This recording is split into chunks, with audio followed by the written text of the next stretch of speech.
Question. Ah, le Covid ne vous a pas eu, mais la chaleur vous finira. Simon. Merci pour la conférence.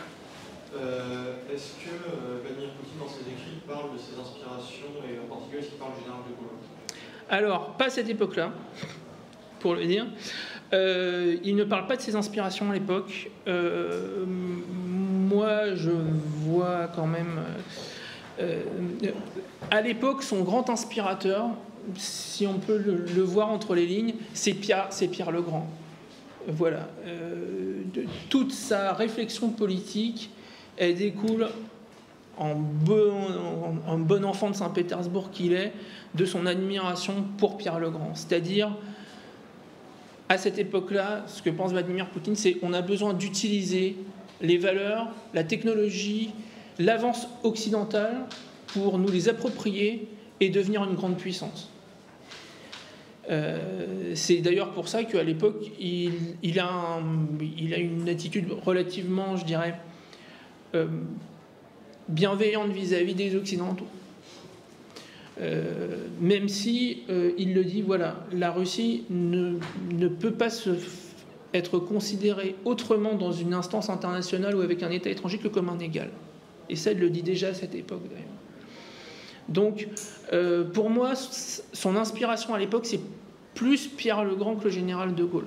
Le général de Gaulle va arriver un peu plus tard dans sa réflexion. Il va se mettre à le citer dans les années 2003-2004 à peu près. Ça va commencer vers ces eaux-là. Le grand événement étant la grande exposition de Gaulle au musée d'histoire nationale de 2003. Voilà, pour célébrer en fait, pour célébrer les 60 ans de la reconnaissance de la France libre comme unique gouvernement de la France par le gouvernement soviétique. Donc voilà, je pense que, et à partir de cette époque-là, on va commencer à avoir des références au général de Gaulle dans la pensée de Vladimir Poutine. Mais à cette époque-là, c'est plutôt la figure de Pierre le Grand qui l'inspire, franchement. On peut dire dans le sens que la pensée de Poutine s'est radicalisée, qu'il a un penseur du réel, il a une vision empirique des choses, c'est-à-dire qu'il pensait au tout début rejoindre l'Union Européenne, c'était un bon projet, il voulait que la Russie adopte avec l'euro à un moment ou un autre. Pendant les attentats du 11 septembre, c'était un des premiers à appeler les Bush, il était très pro-américain, un peu avant Castro, c'est les Américains en fait qui le poussent contre eux de merde. Et est-ce que c'est pas pour ça qu'il fait le tournant vers De Gaulle, où il pense vraiment à la souveraineté en dehors des relations particulières avec les États-Unis, et qu'à la base, il n'a pas une pensée philosophico-politique très poussée? Alors, tout d'abord, je dirais oui et non. C'est-à-dire que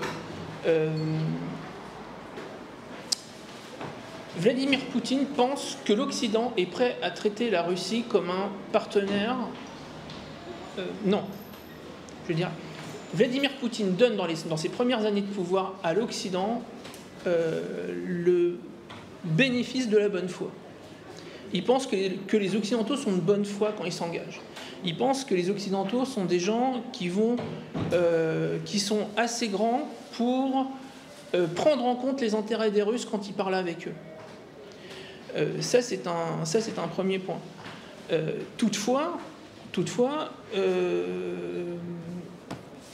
Vladimir Poutine, par exemple, dans son discours de confirmation comme Premier ministre, en août 1999, dit déjà que la priorité de la diplomatie russe, ça va être de protéger les Russes où qu'ils soient, et de faire en sorte qu'un citoyen russe ne soit pas un citoyen de seconde zone et qu'il ne soit pas traité et qu'il ne soit pas maltraité par une puissance étrangère, quelle qu'elle soit. Donc ça, c'est un truc qui tranche avec ce qu'on connaissait auparavant, où on pensait que finalement les Occidentaux, ils avaient le monopole du bien et que nous, les Russes, on devait s'adapter à ce qu'ils pensaient, ce qu'ils décidaient.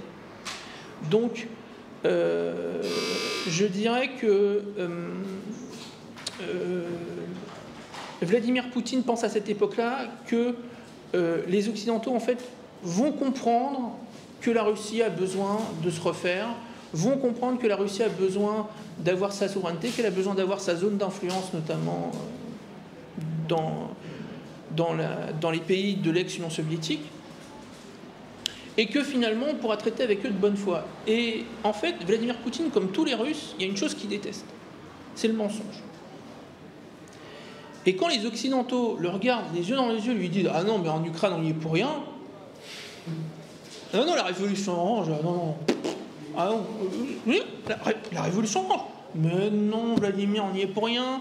C'est un soulèvement, c'est un soulèvement spontané de la population ukrainienne. » Hein, lui, il prend ça. Il lit les rapports du SVR, le service de renseignement extérieur russe, et il dit « Vous n'êtes pas en train de me mentir là ?»« Non, du tout. » Et en fait, c'est ça qui est le pire. Vladimir Poutine, comme tous les Russes, il peut accepter qu'on lui dise des choses qui sont pas gentilles. Il peut accepter qu'on lui parle de façon un peu rude.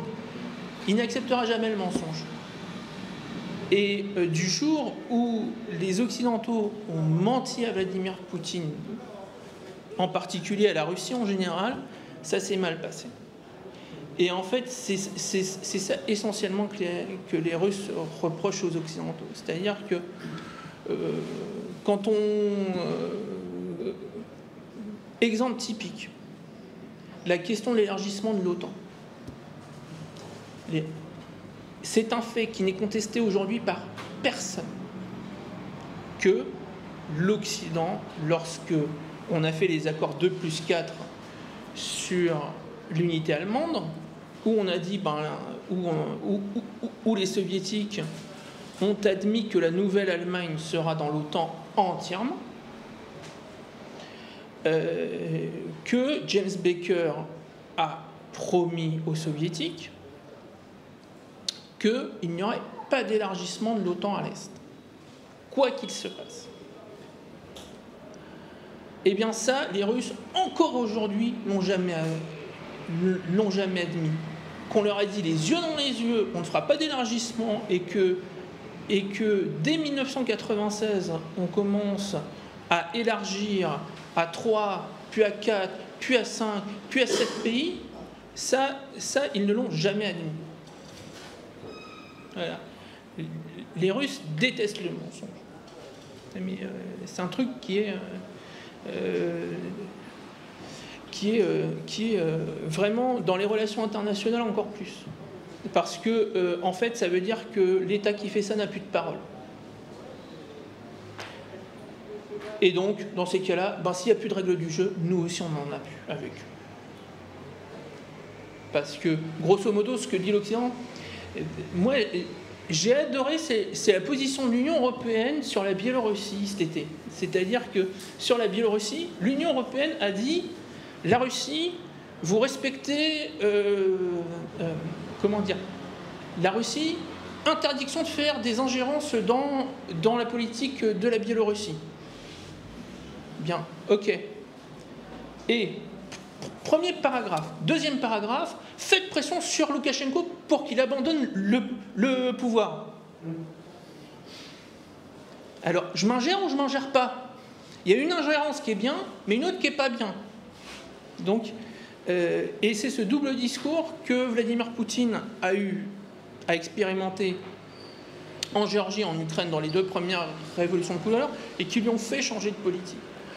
En plus de ça, deuxième chose, c'est que Vladimir Poutine a vu que dans l'affaire tchétchène, la parole du président américain valait pas très très grand chose, parce que il y a cet épisode raconté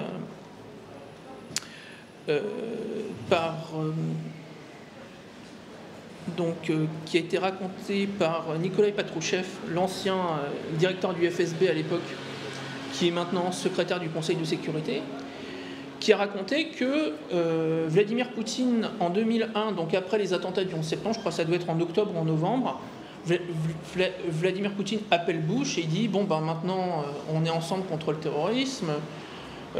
Oui, alors vous allez arrêter toutes les actions de la CIA en Tchétchénie. » Et Bush leur dit « Je vous donne ma parole. Demain, on arrête. » Il dit « Je convoque le directeur de la CIA. Voilà. Ne vous inquiétez plus, c'est un problème réglé. » Les Russes, quelques semaines après, arrêtent des espions américains dans la zone des opérations. Et là, le directeur du FSB fait venir l'attaché de sécurité de l'ambassade américaine, qui est un agent de la CIA, comme de bien entendu, et lui dit « C'est quoi ça ? Votre président, il a quand même dit que vous arrêteriez ?» Et il dit « Notre président, oui, mais aux États-Unis, il n'y a pas que lui qui décide. Et nous, on a nos propres directives. » Voilà. Et ça, je peux vous dire que dans la confiance mutuelle entre la Russie et l'Occident, ça a été un... Voilà. Question ? Oui ? Je voudrais savoir, comment est-ce que Vladimir Poutine a réussi à rallumer l'envie de vivre à un peuple que vous avez décrit au début de la conférence comme dépressif ? C'est-à-dire un peuple qui a envie de sa souveraineté et qui a envie de vivre. Faire un parallèle un peu avec le pays. Alors, pourquoi ? Tout d'abord, il lui a montré que la descente aux enfers n'était pas inéluctable. Et qu'il y avait les moyens d'arrêter la spirale. Par une action concrète, je l'ai dit, tout simplement en prenant les moyens de la force qui est aux mains de l'État pour arrêter la spirale de la dissolution de l'État et du corps social. Et puis deuxièmement, par une politique justement de dignité nationale, c'est-à-dire en redistribuant, en ayant une politique économique qui réamorce la croissance, et surtout en disant à tout le monde, vous bénéficierez des fruits de la croissance. Et effectivement, il l'a fait, c'est-à-dire qu'il a rétabli le paiement des retraites, ce qui est... Enfin, il faut se rappeler qu'en Russie, dans les années 95, en 1995, à la veille de la deuxième élection présidentielle, les arriérés de retraite, ils étaient en moyenne entre 7 et 9 mois de retard. Donc des gens qui ont une retraite misérable, en plus ne la touchaient pas. Et bien, Vladimir Poutine, qu'est-ce qu'il a fait ? Alors, ça a commencé avant, pour être honnête, ça a commencé sous Yevgeny Primakov. Sous Yevgeny Primakov, on a commencé à payer les retraites en temps et en heure. Sous Vladimir Poutine, on a réglé les arriérés. On a donné aux gens tout ce qu'on leur devait et on a commencé même à les augmenter à partir de janvier 2000. Donc, ça, c'est un point essentiel. C'est-à-dire qu'on a dit aux gens la dissolution du pays n'est pas inéluctable. La misère n'est pas inéluctable. La reconstruction et la renaissance est possible. Et non seulement il l'a dit, mais il l'a fait. Et je pense que c'est ça qui a fait changer, en fait, qui a redonné au corps social cette envie de vivre. Et puis deuxièmement, il a dit aux gens, vous n'êtes plus, enfin, nous ne sommes pas un petit pays du grand camp de la démocratie, mais nous sommes une grande puissance. Nous sommes encore une puissance et nous redeviendrons une puissance. Et moi, je vous dis par quel chemin on va y aller. C'est l'inverse de Giscard qui disait que la... Voilà, c'est exactement l'inverse de Giscard. Hein ? En fait, c'était plutôt ce que disait De Gaulle en 58 plutôt que ce que disait Giscard en 74 ou Pétain en 40. Mais, et ça, c'est vraiment fondamental. C'est-à-dire que le Russe de la rue, même pas intéressé à la politique, il a vu, là on a un leader.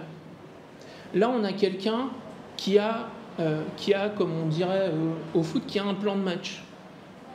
Et quelqu'un qui nous dit en plus, tous les jours, enfin presque, enfin très souvent en tout cas, qu'on est un grand peuple, qu'on n'a aucune raison de ne pas être fier de ce qu'on a. Contrairement à Boris Helsinki qui disait que l'horizon indépassable de la Russie, c'est de mettre fin au communisme, de devenir une démocratie comme les autres et un pays comme les autres.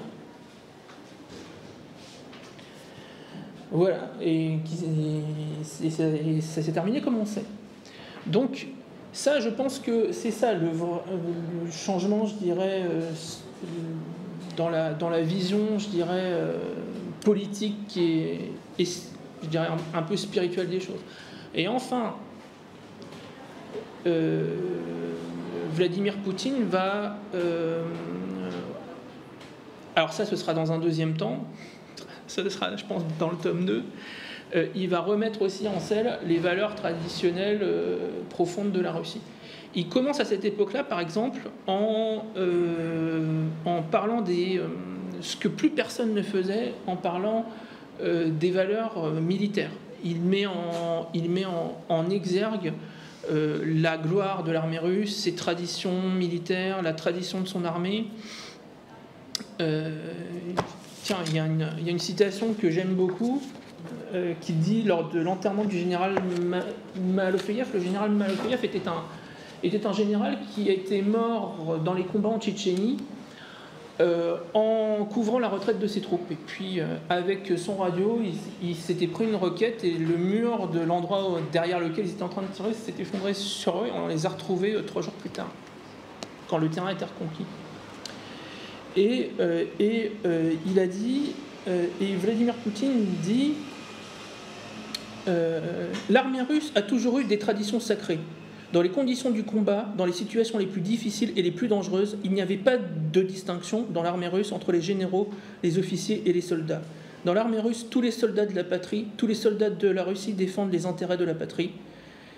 C'était aussi le cas cette fois, donc pour Malofeyev. Donc voilà, c'est typiquement le discours de Vladimir Poutine pour redonner leur fierté au peuple. Sachant que pour lui, il n'y a pas de fierté sans dignité, c'est ce que j'ai dit. C'est-à-dire qu'on ne peut pas redonner sa fierté à un peuple s'il est dans la grande misère. C'est pas possible. Ça, c'est un truc qui n'existe pas.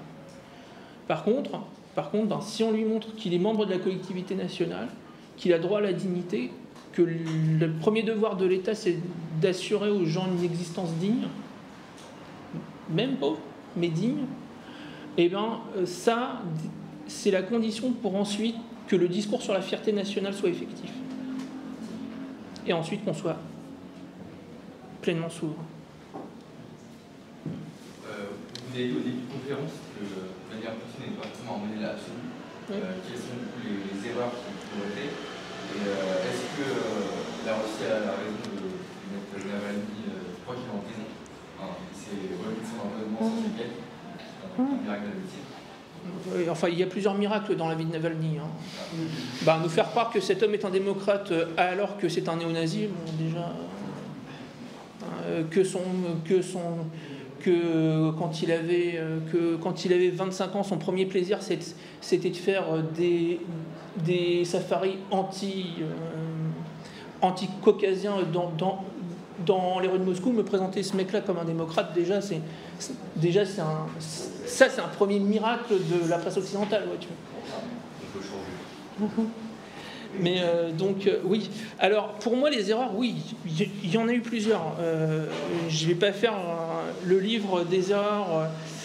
La presse française le fait très bien, mais pour moi par exemple, le fait de ne pas avoir nationalisé Yukos en 2003, donc la compagnie de Khodorkovsky, le fait de ne pas l'avoir nationalisé, mais d'avoir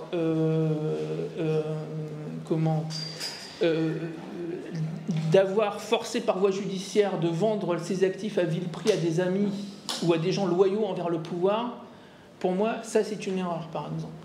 Et je le dis sans aucun problème, mais voilà, c'est une erreur. on aurait pu faire autrement. Moi, j'aurais été russe, j'aurais été dans les cercles du pouvoir à l'époque, j'aurais plaidé pour une nationalisation. Il y a des gens qui l'ont fait d'ailleurs, hein, comme Sergei Glaziev, par exemple, qui était le principal conseiller économique de Vladimir Poutine, mais c'est pas la voie qui a été choisie à l'époque. Tous pour essentiellement la justification idéologique, d'ailleurs, c'était qu'il fallait maintenir l'image que la Russie est encore sur la voie des réformes, et donc que Youkos restait une société privée ordinaire. Donc ça, pour moi, c'est une erreur, parce que de là a découlé en fait qu'une partie du capitalisme russe est un capitalisme de copinage encore. Voilà.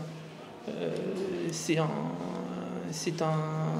un héritage, je dirais, c'est un héritage du passé, duquel je pense que ce sera la principale tâche du successeur de Vladimir Poutine sera de rompre avec ça. Voilà. Vladimir Poutine ne peut pas rompre avec, je pense, pour des questions de fidélité, parce que chez les Russes, les relations personnelles, l'amitié, c'est très important. Et puis, voilà, voici un reproche que moi, Français cartésien, je peux faire à Vladimir Poutine, c'est que, par exemple aussi, il n'est pas viré des instances du pouvoir, les Choubaïs, les Abramovitch et autres. Voilà, toute la branche, les German Greff, etc. Toute la branche libérale, en fait, qui sont dans la galaxie du pouvoir. Ça n'aurait tenu qu'à moi, ces gens-là seraient déjà en prison. Mais Vladimir Poutine est le fruit de son histoire, et notamment, pour lui, la grande erreur qu'a toujours fait le pouvoir russe quand il y avait des changements de régime, c'est justement de créer des mécontents qui ensuite organisaient le sabotage contre les réformes. Un exemple typique, c'est Boris Eltsine. Boris Eltsine est un homme de l'équipe de Gorbatchev qui est allé trop vite, trop loin, trop fort pour les tenants de la perestroïka, qu'on a écarté de façon humiliante et qui ensuite s'est vengé simplement en supprimant l'État soviétique. Et il faut savoir que, et encore, Boris Eltsine, jusqu'à sa mort, quand on citait le nom de Mikhail Gorbatchev autour de lui, ça l'énervait toujours. Vous voyez, donc Vladimir Poutine a fait comme conclusion de cela qu'il y a des lignes rouges à ne pas franchir. Quand vous êtes un homme politique de l'opposition, la principale ligne rouge, c'est de ne pas être un agent de l'étranger ou de ne pas jouer contre les intérêts nationaux.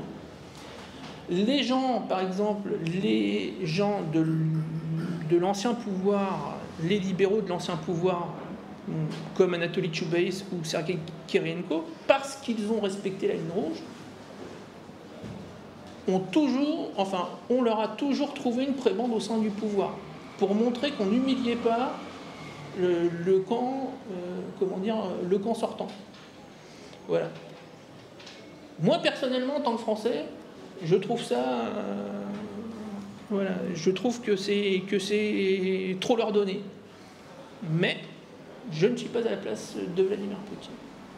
Voilà. Oui. Vous avez fait allusion à l'orthodoxie tout à l'heure via le bombardement de la Serbie en 1999 par les forces de l'OTAN. On dit souvent, et on pourra savoir effectivement, que Vladimir Poutine a utilisé comme levier aussi les orthodoxes. Comment est-ce que vous évaluez l'influence de ce levier? Si c'est le cas, de quelle manière l'a-t-il fait? Et ce qui est assez impressionnant, c'est de sortir autant d'années d'un régime soviétique et d'un lavage des cerveaux. Qu'est-ce que vous pouvez nous dire là-dessus?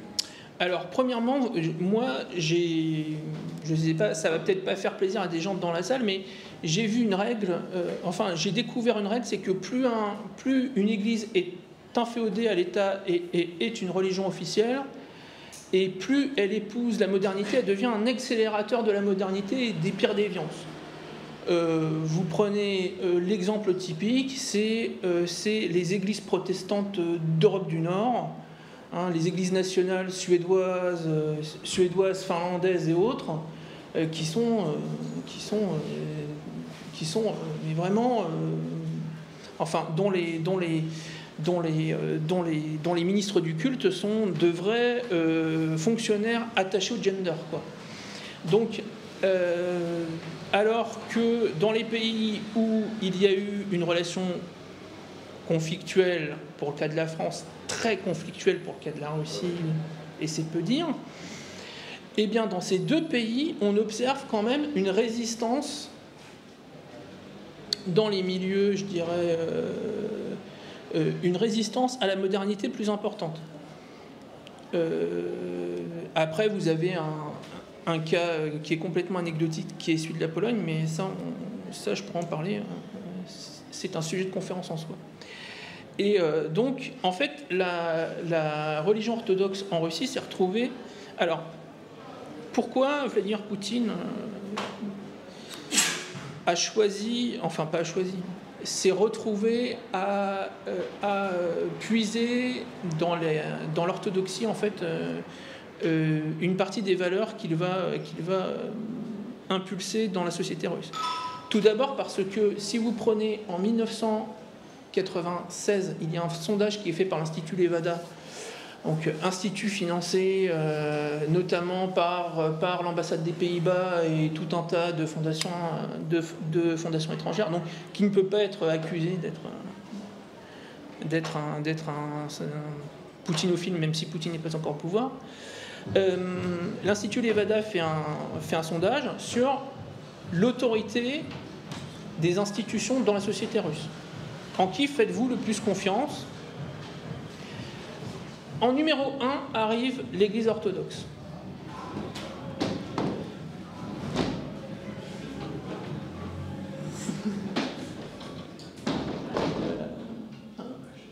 En numéro 1 arrive l'Église orthodoxe et de très très loin.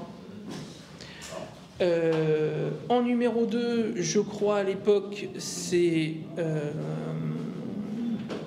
ça devait être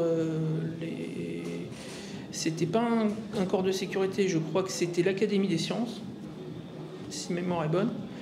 L'armée arrivait en 3e et le président était en dernier. C'est très simple. Aujourd'hui, alors, ce qui est bizarre, c'est que depuis 2014, l'armée est en premier, est passée devant le président, en fait. L'armée est en 1, le président en 2 et l'Église en 3. Voilà.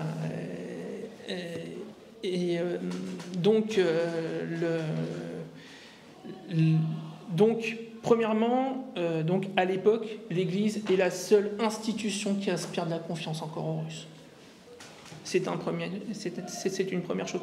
Ce qui est d'ailleurs pour moi, ce qui est grave dans la crise nationale en France, c'est justement que l'Église n'a plus aucune autorité dans la société. Mais alors, je ne sais pas, si on faisait le sondage, elle serait en dernier ou en avant-dernier, je pense. Mais voilà. En Russie, à l'époque, c'est encore ce qui tient. Voilà. Et puis, deuxième chose, l'Église est à l'époque aussi un très bon... est un excellent observatoire des réalités sociales du pays. C'est-à-dire que les plus pauvres, les plus misérables, etc., ils vont à l'église et ils vont voir les prêtres. Les prêtres sont ceux qui ont comme ils ont la confiance des gens, ce sont ceux qui sont les meilleurs réceptacles en fait de la société. Donc ça, c'est un deuxième point. Et puis un troisième point, c'est que Vladimir Poutine ne fera pas la même erreur que Pierre le Grand. Donc, je vous disais, c'est ça le principal inspiration. Il ne va pas transformer l'Église en une grande administration comme l'avait fait Pierre le Grand à l'époque, qui avait peur que les archevêques et les patriarches deviennent des concurrents à son pouvoir. Lui, au contraire, va coopérer avec l'Église. Il faut savoir aussi qu'à l'époque, il y a déjà un consensus national politique. La loi sur les organisations religieuses date de 1996, qui a été votée y compris par les communistes. Et cette loi consacre l'Église orthodoxe comme tout comme le judaïsme et l'islam comme étant les 3 religions traditionnelles de la Russie. Donc c'est une institution qui fait consensus, je dirais, vis-à-vis de tous les partis, sachant que, y compris Gennady Zyuganov, le patron du Parti communiste russe, demandera pardon au patriarche pour les crimes de son parti à l'égard des croyants, ce qui ne manque pas de sel. Enfin, moi, j'imagine pas le chef du parti radical faire ça en France, mais bon, ça, c'est un autre débat. Voilà. J'espère avoir répondu à ta question. Très bien, très bien. Voilà. Question derrière d'abord et vous ensuite. Bonsoir. Est-ce que vous pensez que la souveraineté en Russie, est-ce qu'elle émane toujours du peuple? Est-ce que, vu l'importance qu'elle prend de Vladimir Poutine, qui est au pouvoir, est-ce qu'il y a toujours, est-ce que maintenant, il risque d'y avoir un problème, notamment dans cette succession, sur, en réalité, la question justement de l'évaluation de la souveraineté, puisque la question démocratique peut quand même un peu se poser. Alors, je dirais oui et non. Alors, oui, parce que effectivement, on est sur un pouvoir très personnalisé, d'ailleurs, comme en France. Et donc, la question que beaucoup de gens se posent toujours, c'est est-ce que le successeur sera digne? Toutefois, il faut à ceux qui... Moi, j'aime les journalistes français parce que s'ils avaient vu la conf que j'ai faite il y a un an sur les changements constitutionnels, ils verraient que le pouvoir a prévu beaucoup de choses quand même déjà pour la future transition et qu'on a des contours de ce que sera cette transition.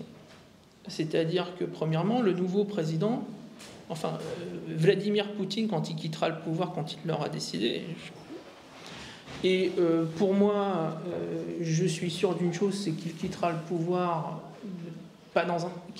sauf accident, il ne quittera pas le pouvoir dans un cercueil.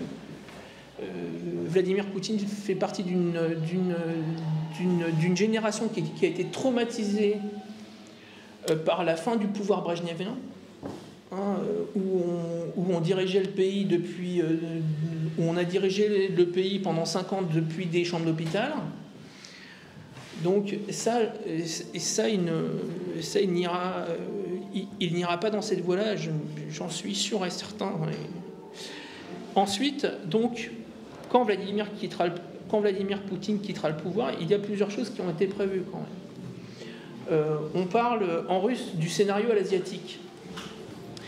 C'est-à-dire ce qui a été fait à l'époque en Chine sous Deng Xiaoping, ou bien ce qui a été fait au Kazakhstan avec Nazarbayev. C'est-à-dire que l'ancien président en fait reste une sorte de grand sage qui empêche les excès ou une mauvaise orientation de son successeur.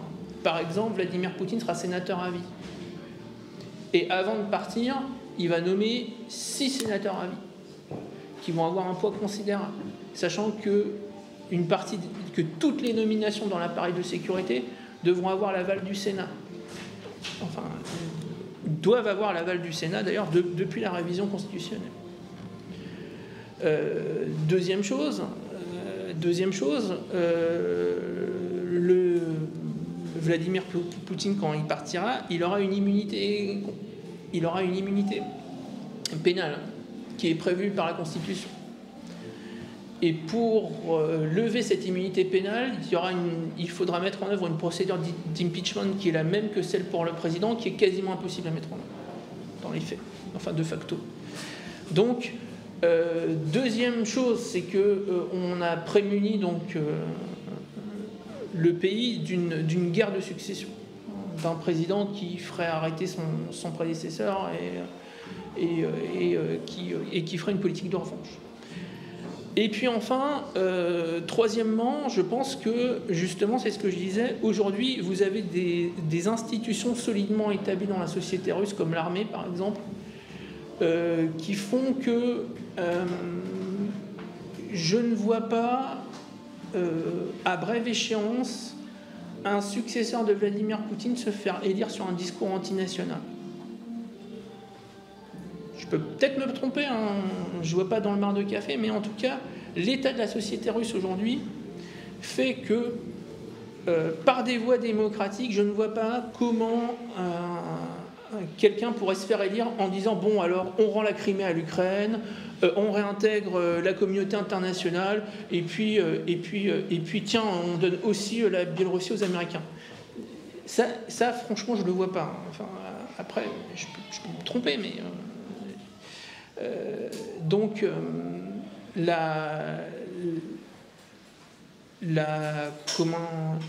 je pense que le successeur, de toute façon, moi je pense, vu l'état de la société russe actuellement, que le successeur de Vladimir Poutine sera économiquement plus à gauche, dans tous les cas de figure. C'est-à-dire que il y aura un rééquilibrage, je dirais, social de la politique économique, c'est quasiment certain, au vu de toutes les enquêtes d'opinion, de la conflictualité au travail, etc. Je pense que ce sera quelque chose d'assez inéluctable.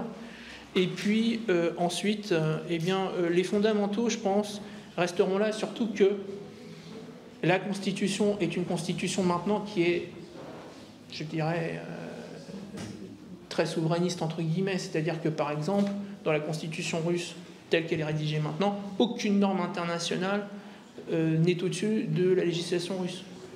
Voilà, c'est très simple, c'est clair, c'est net, c'est écrit, il n'y a plus comme dans la constitution yeltsinienne de supériorité du droit international sur le droit russe, par exemple.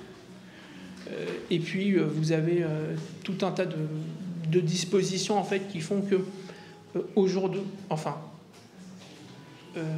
sauf un cataclysme, je ne vois pas comment, et le cataclysme ne peut pas s'appeler Monsieur Navalny, je ne vois pas comment il serait possible de changer l'état des choses. En tout cas, j'aime pas le mot de régime, mais l'orientation politique de l'État russe à moyen terme, en tout cas. Enfin, dernière chose, pour couronner le tout, vous avez un dernier verrou, c'est que pour être élu président, il faut être de nationalité russe et habiter de façon ininterrompue depuis plus de 25 ans en Russie. Il ne faut pas avoir émigré. Donc, Monsieur Navalny, par exemple, de ce seul motif-là ne pourrait pas être candidat parce qu'il a étudié pendant 3 ans aux États-Unis. Il devra attendre quelques années encore. Voilà. Voilà. C'est pour moi la seule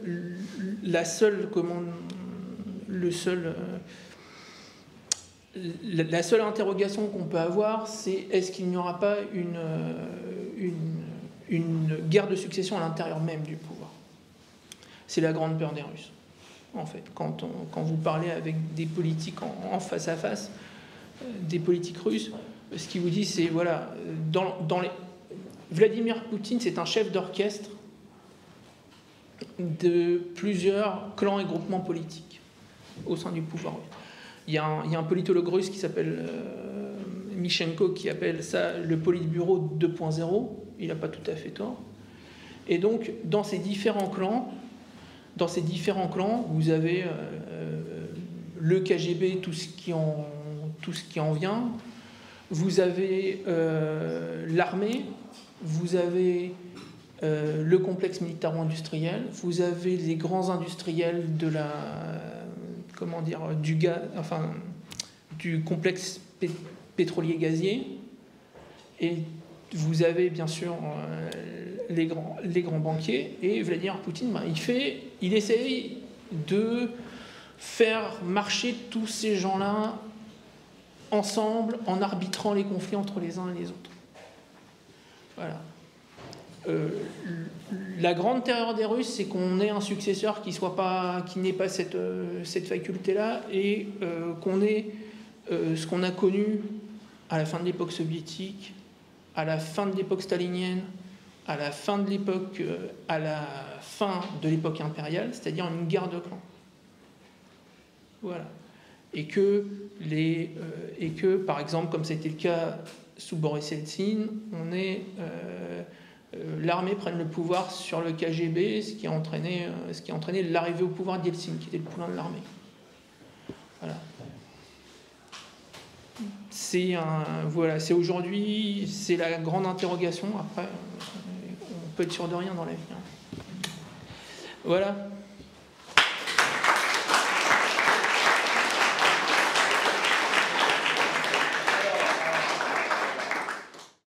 Abonnez-vous à la chaîne, n'oubliez pas la cloche.